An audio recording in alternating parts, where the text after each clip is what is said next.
केंद्रीय राज्य मंत्री जितेंद्र सिंह ने कहा, आज हमारे देश में जनसंख्या का एक बड़ा हिस्सा 40 वर्ष से कम आयु का है, 70% से अधिक। इसलिए पीढ़ी हमारी राय निर्माता है। और इसलिए ये सारी बातें मैं इसलिए कह रहा हूं कि आज देश में 40 साल से कम उम्र की संख्या है अधिकतर लोगों की, अर्थात दूसरे शब्दों में कि हमारी 70% से अधिक आबादी जनसंख्या 40 साल से कम उम्र के लोग। और इसलिए यही हमारे ओपिनियन मेकर है।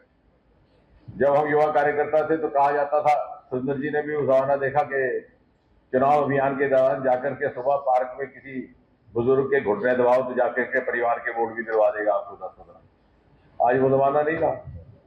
आज आप करके देखिए, बुजुर्ग घर जाता है तो उसको माता उसके बच्चे समझाते हैं कि पिताजी आइए मैं फेसबुक का पेज दिखाता हूं उसका, कितना दुष्ट आदमी है ये।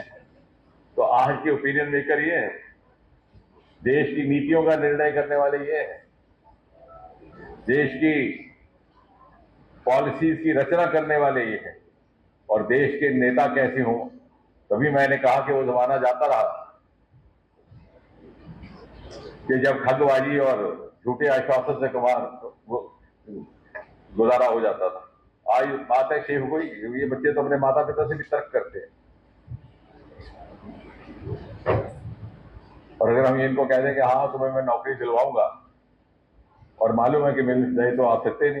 पुराने जमाने में बात निभ जाती थी, लेकिन 5 साल के बाद जब आप चुनाव में जाएंगे, बच्चा बोलता नहीं है मर्यादा के साथ, लेकिन वो जानता है कहाँ जवाब देना, उस डिब्बे में जाके जवाब देता है आपको। इसलिए मैं साफ आपको कह देता हूँ, जो भी बच्चा मेरे पास आता है मैं कहता हूँ बेटे मेहनत करो, रिटन टेस्ट पास करो, फिर आना, नहीं तो नौकरी हम नहीं दे सके पाएगी।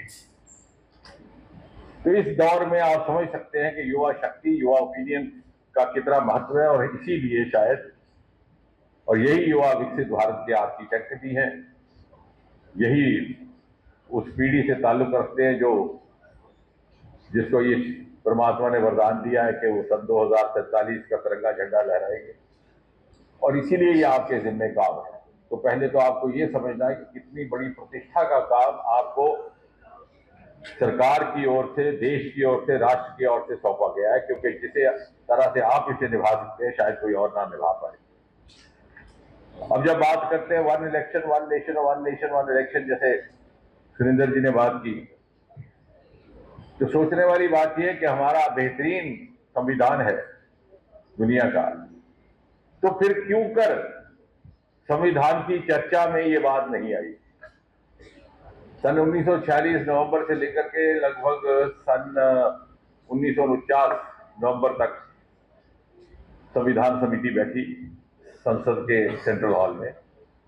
फिर नवंबर 1949 में उन्होंने विधिवत संविधान सौंपा और 1950 26 जनवरी को लागू हुआ।